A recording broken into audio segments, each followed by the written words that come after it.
Hello students, जेडआईओ के previous year question series में एक बार फिर से आपका स्वागत है। आज हम लोग 2020 का क्वेश्चन थर्ड डिस्कस करने जा रहे हैं। तो अगर आपने अभी तक इस चैनल को सब्सक्राइब नहीं किया है तो सब्सक्राइब कर दें और बेल नोटिफिकेशन आइकन जरूर क्लिक कर दें ताकि कोई भी अपडेट आपसे मिस ना हो पाए। सबसे पहले हम लोग क्वेश्चन को समझते हैं। क्वेश्चन में ये है कि दो एग्जाम हुआ, जेडआईओ और जेडसीओ, उसका स्कोर हम लोग को बता दिया गया है कि स्टूडेंट्स का इतना स्कोर आया है जेडआईओ में और जेडसीओ में इतना स्कोर आया है। उस बेसिस पे हम लोग को डिसाइड करना है कि नंबर ऑफ स्टूडेंट्स हम लोग को क्वालिफाई, जेडआईओ और जेडसीओ के स्कोर के अनुसार हम लोग को आईएनओआई के लिए नंबर ऑफ स्टूडेंट्स क्वालिफाई करवाने हैं। तो नंबर ऑफ स्टूडेंट्स कितने क्वालिफाई करवाने हैं ये इन्फॉर्मेशन मुझे क्वेश्चन के डिफरेंट पार्ट्स में दिए हुए हैं। स्कोर क्या है जेडआईओ में वो इन्फॉर्मेशन हम लोगों को दिया गया है और जेडसीओ में क्या स्कोर है स्टूडेंट्स का, डिफरेंट स्टूडेंट्स का, वो हम लोग को प्रोवाइड करवाया गया। तो अब हम लोगों को यहाँ पे ये फाइंड करना है कि जेडसीओ का मिनिमम स्कोर क्या होना चाहिए। उसके बाद जितने भी स्टूडेंट स्कोर किए हैं, मान लिया कोई एक्स नंबर है, एक्स मान लिया 25 मार्क्स है, तो 25 मार्क्स के बाद जितने भी बच्चे स्कोर किए हैं वो क्वालिफाई कर जाएंगे, यानी जिसको हम लोग कट ऑफ मार्क्स कहते हैं। तो कट ऑफ मार्क्स क्या होगा जेडसीओ के लिए और जेडआईओ के लिए, वही हम लोगों को फाइंड करना है। तो जेडसीओ के लिए कुछ एक्स होगा और जेडआईओ के लिए कुछ एक्स होगा और जेडसीओ के लिए कुछ वाई होगा, ठीक है। तो लेकिन हम लोगों को ध्यान क्या रखना है, ध्यान ये रखना है क्योंकि जेडसीओ और जेडआईओ दोनों पेपर एक सेम लेवल का होता है। हम लोगों को यह ध्यान रखना है कि mod of X minus Y minimum होना चाहिए। उससे क्या होगा, उससे ये क्लियर होगा कि जो दोनों एग्जाम हुए जेडआईओ और जेडसीओ वो इक्वली डिफिकल्ट थे, मतलब दोनों में टफनेस में कोई डिफरेंस नहीं था, ठीक है। तो ये मिनिमम होगा तभी वो चीज हम कह सकते हैं कि mod of X minus Y अगर मिनिमम है, क्योंकि एक्स का ये कट ऑफ है जेडसीओ के लिए और वाई एक्स जो है जेडआईओ के लिए कट ऑफ है और वाई जेडसीओ के लिए कट ऑफ है, ठीक है। तो ये मॉड करने से, अगर मॉड को हम जितना मिनिमम रखेंगे उतना इस बात का प्रूफ होगा कि एग्जाम जो था वो इक्वली डिफिकल्ट था, ठीक है। अब हमारा टास्क क्या है, हमारा टास्क ये है कि x प्लस वाई फाइंड करना है। कुछ केस ऐसे आएंगे जिसमें mod of x minus Y equal हो जाएंगे, ठीक है। तो उस केस में क्या करेंगे, मतलब अगर हम दो कट ऑफ लेते हैं, x का वैल्यू डिफरेंट के लिए mod of x minus Y same हो सकता है, जैसे हम लोग आगे एग्जांपल में देखेंगे अभी। तो mod of x minus Y same होगा, तो उस केस में हम लोग क्या करेंगे, उस केस में हम लोग ये देखेंगे कि x प्लस वाई किसका ज्यादा हो रहा है। मैक्सिमाइज हम लोगों को x प्लस वाई करना है, ठीक है। यहां तक सब कुछ क्लियर है।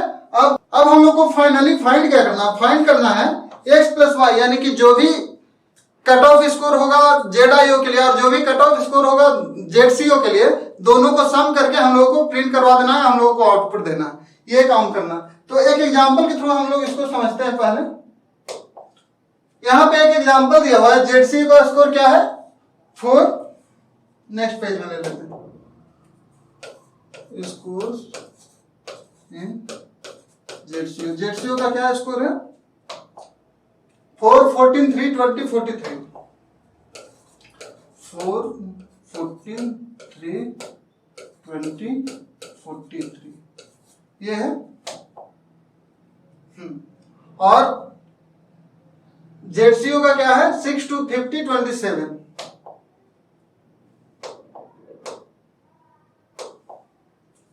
ये जेडआईओ का है, सॉरी, स्कोर्स इन जेडसीओ क्या है 6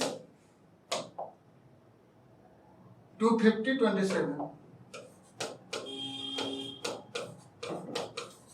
अब ये हमारा स्कोर हो गए, ये क्या जेडआईओ का स्कोर है, ये जेडसीओ का स्कोर है। टोटल कितना स्टूडेंट अपीयर हुए हैं एग्जाम में, 1 2 3 4 5 6 7 8 9, टोटल 9 स्टूडेंट्स अपीयर हुए हैं एग्जाम में। और हम लोगों को क्वालिफाई कितने स्टूडेंट्स को करवाना है, तो ये क्लियर दिया हुआ है k इज इक्वल टू 5। के जो है वो नंबर ऑफ स्टूडेंट क्वालिफाई करेंगे उनका है, तो k इज इक्वल टू 5 दिया हुआ है, यानी 9 में से 5 स्टूडेंट्स क्वालिफाई करने चाहिए, इतने स्टूडेंट्स क्वालिफाई करने चाहिए।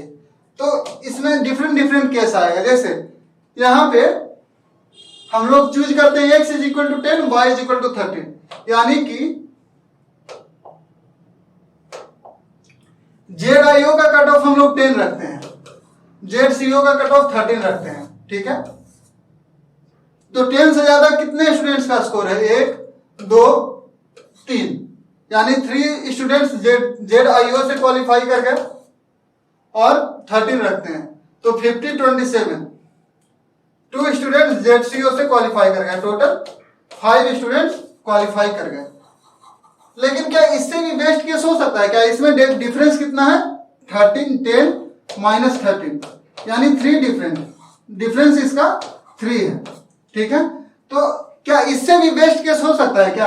अब हम लोग एक बार 12 लेते हैं, x के लिए भी 12 लेते हैं, y के लिए भी 12 लेते हैं। 12 से ज्यादा कौन कौन सा है? 1 2 3 3 स्टूडेंट जब x इज इक्वल टू 12 लेते हैं, फिर भी 3 स्टूडेंट्स ही क्वालिफाई कर रहे हैं, और इसमें भी 3 स्टूडेंट्स, यानी कि 12x माइनस 12y।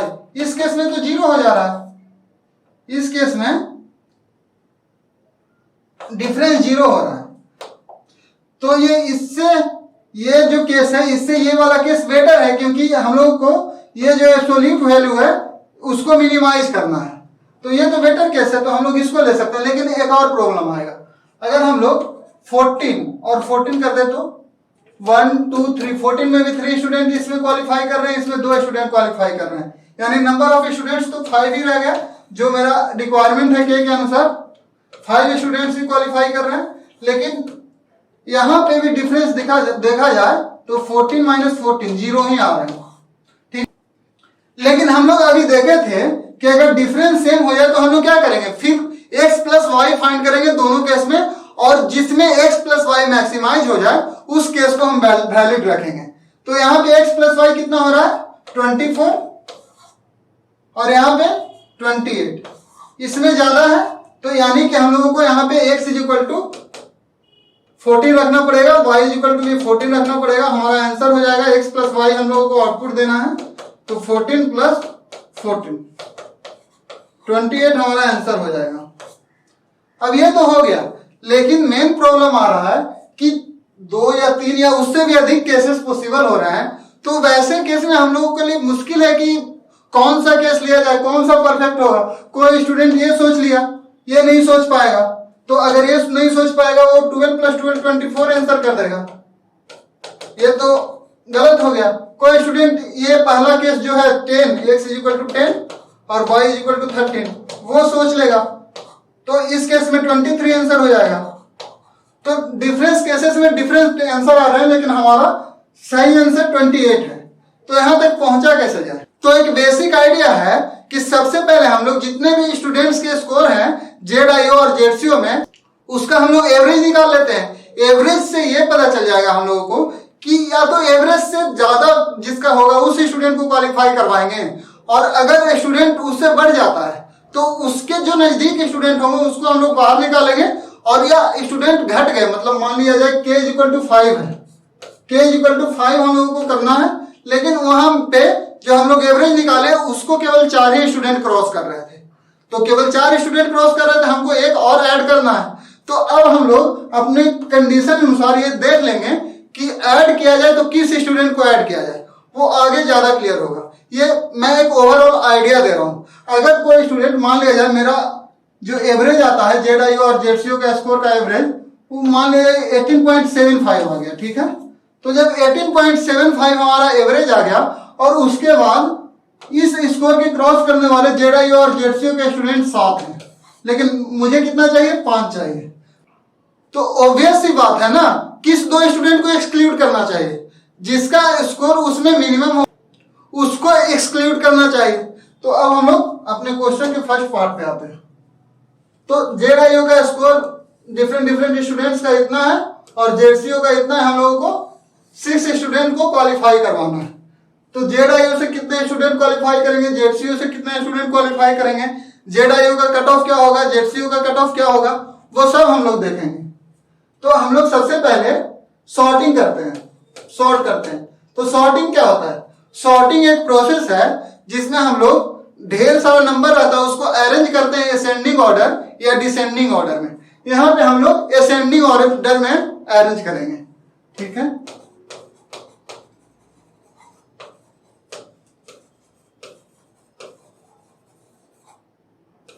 ठीक है। अब स्कोर्स इन ZIO, ठीक है। तो सबसे पहला क्या हो जाएगा 5, उसके बाद क्या है 22, 23, 29, 31, 60। अब ZCO का भी जो स्कोर है उसको भी अरेंज कर लेंगे। तो 1, 2, 8, 9, 18, 22, 35, ठीक है। 3, ठीक है, ये हो गया हमारा। अब एवरेज स्कोर फाइंड करेंगे। Average score 5 plus 22 plus 23 plus 29 plus 31 plus 60 plus 1 plus 2 plus 8 plus 9 plus 18 plus 22 plus 35। वाई कितना स्टूडेंट है टोटल 1 2 3 4 5 6 7 8 9 10 11 12 13 से डिवाइड दे देंगे। इसका हम लोग एवरेज कैलकुलेट कर लेते हैं सबसे पहले। तो मैंने कैलकुलेट करके रखा हुआ है, आप कैलकुलेट कर लेना। इसका एवरेज आ रहा है 20.38। अब हम लोग देखेंगे कि 20.38 स्कोर को, जो ये हमारा एवरेज स्कोर है, उसको क्रॉस करने वाले कितने स्टूडेंट हैं।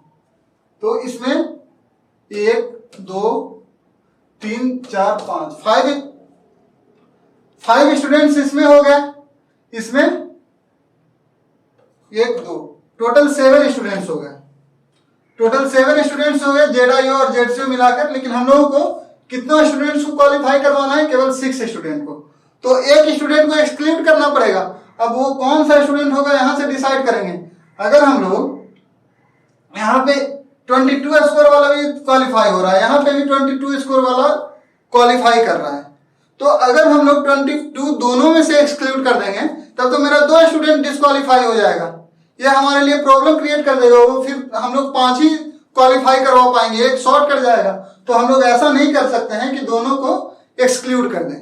तो इस यानी कि ZIO का जो कट ऑफ है उसको हम लोग 23 रख लेते हैं और ZCO का जो कट ऑफ है उसको हम लोग 22 रख लेते हैं।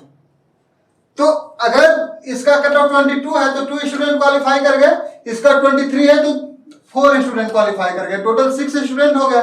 तो इस केस में डिफरेंस कितना आ रहा है, x minus Y is equal to 23 minus 24 is equal to 23 minus 22 sorry is equal to 1।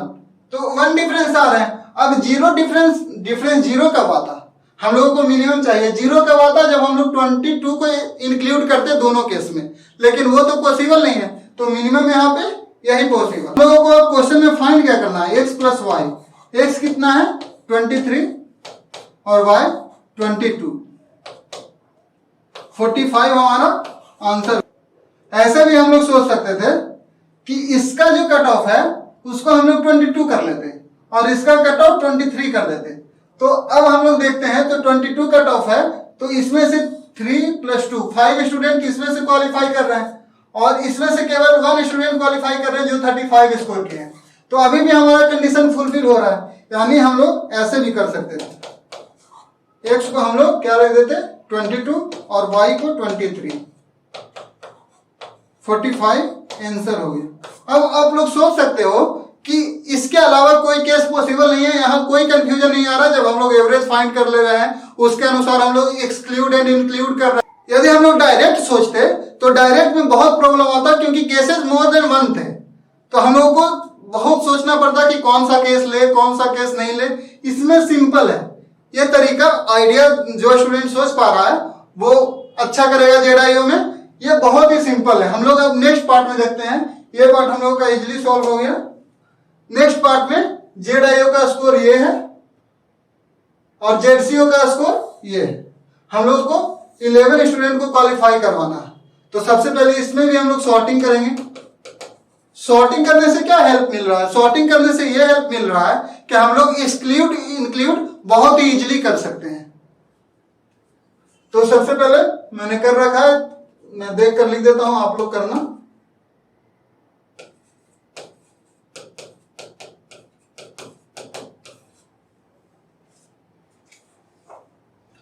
7 9 10 12 14 17 21 29 45 46